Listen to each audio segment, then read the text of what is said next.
Non, Mario. Hein, jour J. Tu m'as pas assez vu. Et on... Je sais pas ce que tu vas voir comme.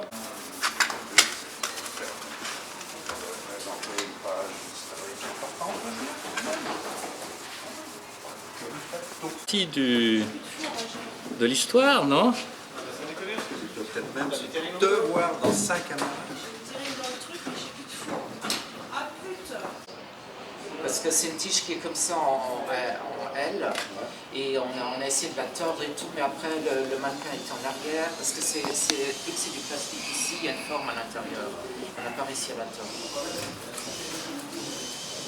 Ça, c'est les aléas de ce genre de stand.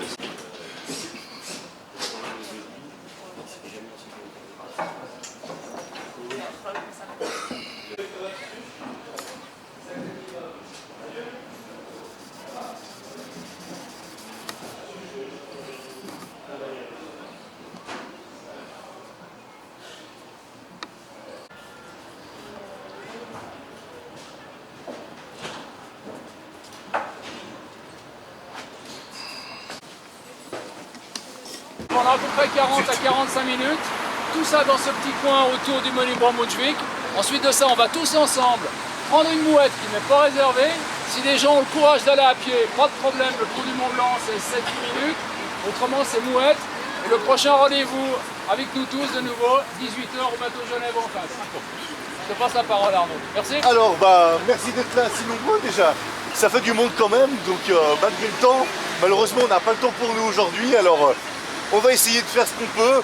Alors on va y aller comme ça, si jamais je vois qu'il y a un peu trop de bruit, je pense qu'on va peut-être aller devant le monument Brunswick, ça sera un peu plus calme, mais on va quand même commencer comme ça, vu qu'on est quand même à l'endroit devant cette plaquette. Alors je sais peut-être, c'est quand même pas grand-chose. Mais il y a à relever quand même pourquoi est-ce qu'elle est là. Alors, je vais peut-être dire un peu des banalités, des choses que beaucoup de monde probablement savait déjà, mais je suis là pour ça, donc je vais quand même les répéter. Alors, on est donc en 1898. Vous savez que Sissi, à ce moment-là, est déjà bien sûr impératrice d'Autriche, elle est également reine de Hongrie. Attention, elle n'est pas impératrice de Hongrie, c'est quelque chose qu'il faut se rappeler, c'est que tout simplement, pour vous dire que elle, Sissi, est gravement malade. Elle est en deuil depuis bientôt 10 ans à ce moment-là, puisqu'elle a perdu son fils. Elle a décidé de prendre des habits noirs, qu'elle ne va jamais quitter jusqu'à sa mort. Elle va même aller jusqu'à demander à ce que toutes ces dames de compagnie soient également en noir ou en violet. Vous verrez même qu'il y a des petites surprises là-dessus. Mais en tout cas de couleur sombre. Donc non seulement elle-même est en deuil, mais tout son entourage doit être en deuil avec elle pour la soutenir dans son malheur. Avant de prendre le bateau, qu'elle va le prendre justement, l'idée c'était de prendre ici, donc ce débarcadère-là précisément, pour se rendre à peu près à Territet, où elle avait sa résidence de repos. Donc son idée est tout simplement d'aller se soigner en fait. Elle part depuis seule sa suite pour aller... Il est plus calme, ça fait bizarre tout à coup. Elle décide de prendre le chemin pour...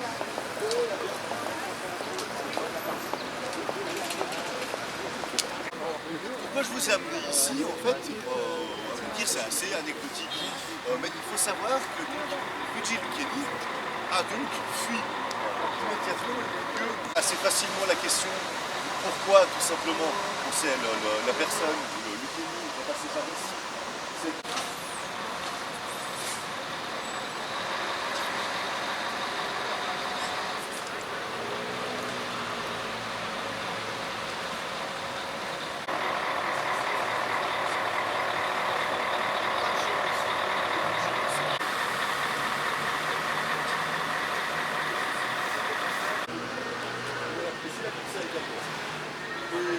Je pense qu'on va simplement continuer.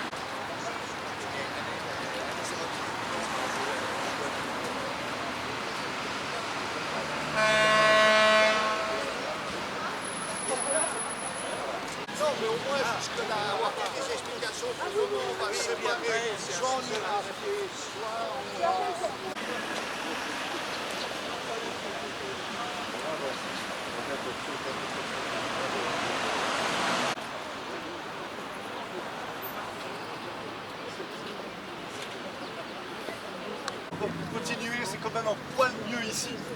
Alors, d'ordinaire, vous sachiez que le parcours était prévu qu'on aille un poil plus loin, à savoir sur le marquet d'Hermilène. Je me suis dit que c'était un point bel entre deux, en fait, vu qu'on est en face du beau village. Voilà pourquoi. Alors, elle se sent mal une première fois.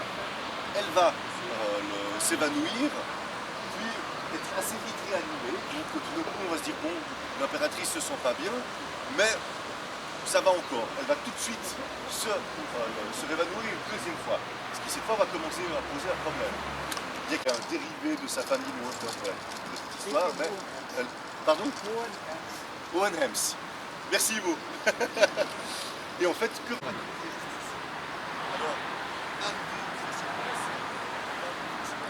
sur du loin, on ne voyait pas bien, donc rien n'a été décelé à ce moment-là. Elle a donc... Vous serez nommé dans la salle.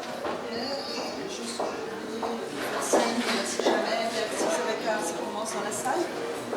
On a un drink. Ah si, Avec ça les va. lunettes. Mais non, elle tourne tout. Vous avez l'espace en haut et puis vers 6h, on vous attend ici pour un drink. On va aller boire un verre, là. C'est pas encore ouvert, c'est à 6h, on commence ici. Ah, alors. Maïti Raymond Alors non, normalement il n'y a pas de badge. Pas de badge? On n'a pas pu en faire pour tout le monde. Les Manégarek.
Voilà, monsieur Broussino, c'est un petit coucou, un petit coucou, un petit coucou. Un petit coucou.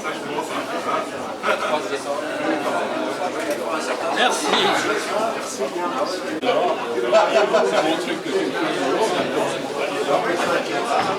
Ah, je suis désolé.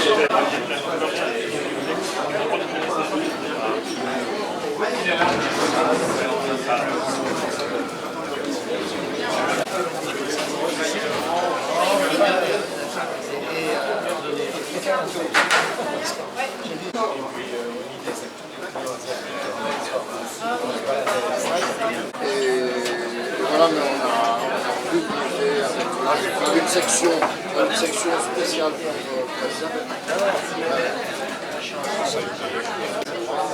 je me rends compte du boulot.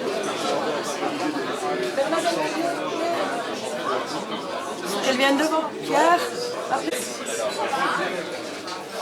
Alex.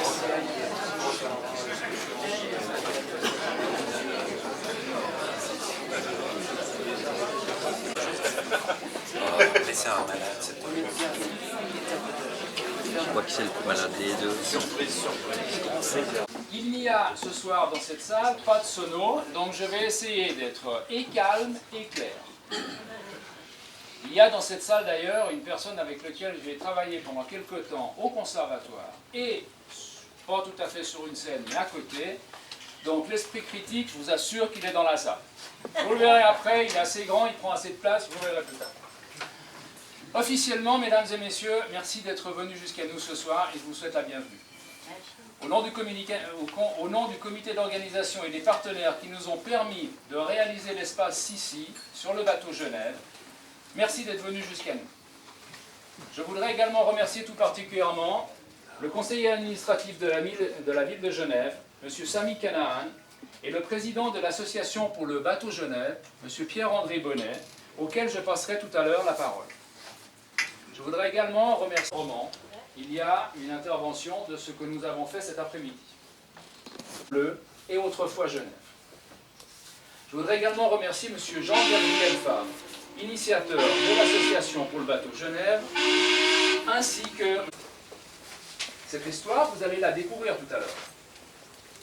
C'est l'histoire d'une funeste journée où Sa Majesté l'impératrice d'Autriche, reine de Hongrie-Bohême, Elisabeth de Wittelsbach, dit Sissi, nous a inspirés, à nous deux, amis d'enfance et camarades d'études de l'Institut Florimond. Je voudrais citer Mario Borella et votre serviteur. Ainsi, la réalisation d'un espace Sissi sur ce bateau a eu lieu.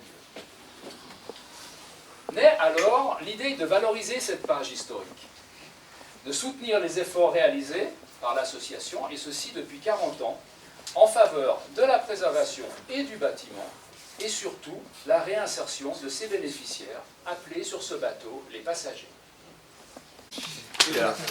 De l'association pour le bateau, Éric Gardiol est responsable administratif. Il nous a mis en relation avec ses collaborateurs, les chefs de chantier, Alex, il est là, Raphaël, je crois qu'il est, il n'est pas là, il n'est pas là, les spécialistes formateurs, Alice, Valentine et Damien, ainsi que les sauveteurs bénévoles de Genève, anciennement nommés les constables. Il vous présente l'aiguière en argent, offerte par François-Joseph Ier pour avoir organisé le transport de l'impératrice de l'hôtel Beau Rivage jusqu'à la gare Cornavin. Cette aiguière sera prochainement exposée au musée de la police.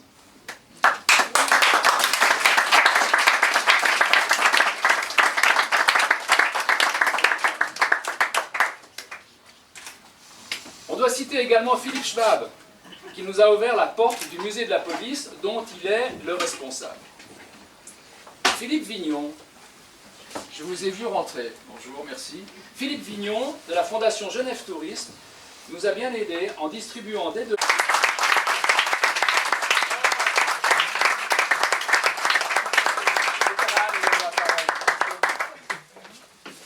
Merci. Et d'ailleurs, j'aurais pris le relais justement parce qu'il semblait bien qu'il oubliait. Ouais. Bonjour à toutes et tous.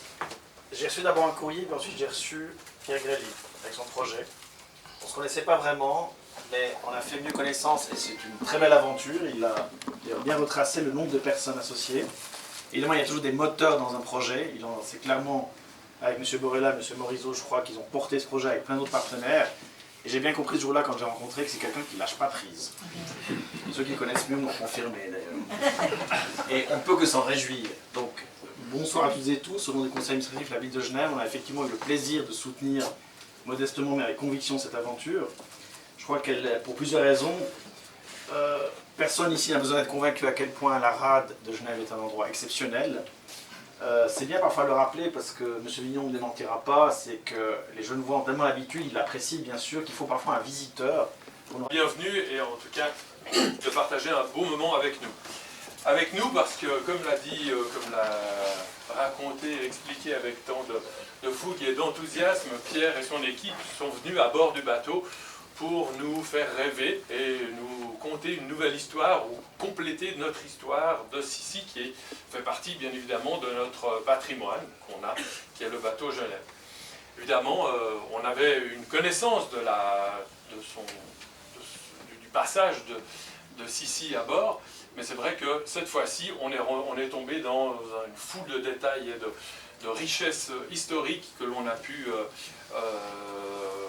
contempler, et maintenant, avec cette contribution généreuse de ta part et de votre part, eh bien, vous permettre de vous montrer ce qu'est la partie que Sissi a vécue à bord.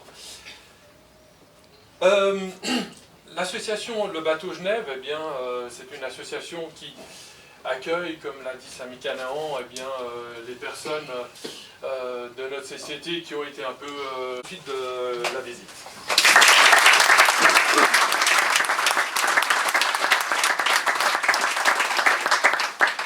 Voilà, mesdames et messieurs, nous finissons ici la partie officielle pour cette fin d'après-midi. J'aimerais vous rappeler deux choses. D'abord, vous avez rendez-vous dans le salon à la proue du bateau pour la conférence donnée tout à l'heure par Arnaud Beuge au sujet de ce qui s'est passé avec Sissi et un peu les climats politiques de l'époque. Également, il est important de remercier les gens du bateau, les gens qui ont travaillé sur ce bateau, les gens qui sont au bar, au cocktail, etc. Sans eux, d'abord, on aurait un peu plus soif, sans eux, on aurait peut-être un peu plus faim, mais surtout, on les aide, on leur donne un coup de main. Alors, mesdames et messieurs, merci beaucoup d'être venus jusqu'à nous, et puis on espère vous voir nombreux au pont supérieur quand le bar sera ouvert de Ravel. Bravo, merci.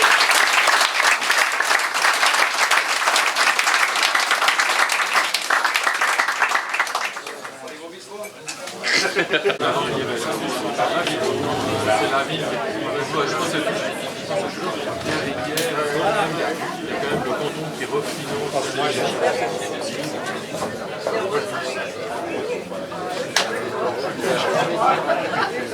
Encore une fois, sur le bateau Genève.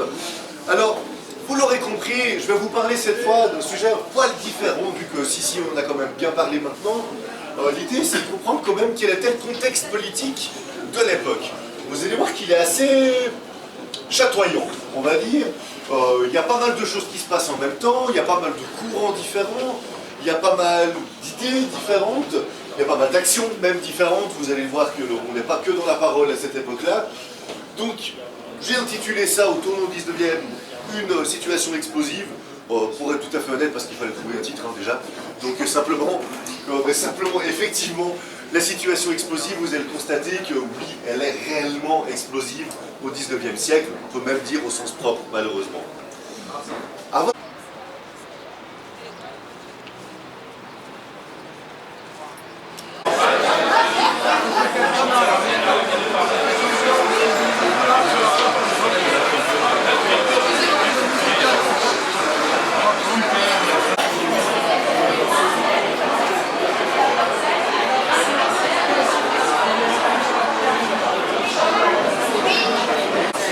Qu'est-ce que tu veux? Moi je peux le voir, t'as vu où tu es? J'arrive pas, moi. Il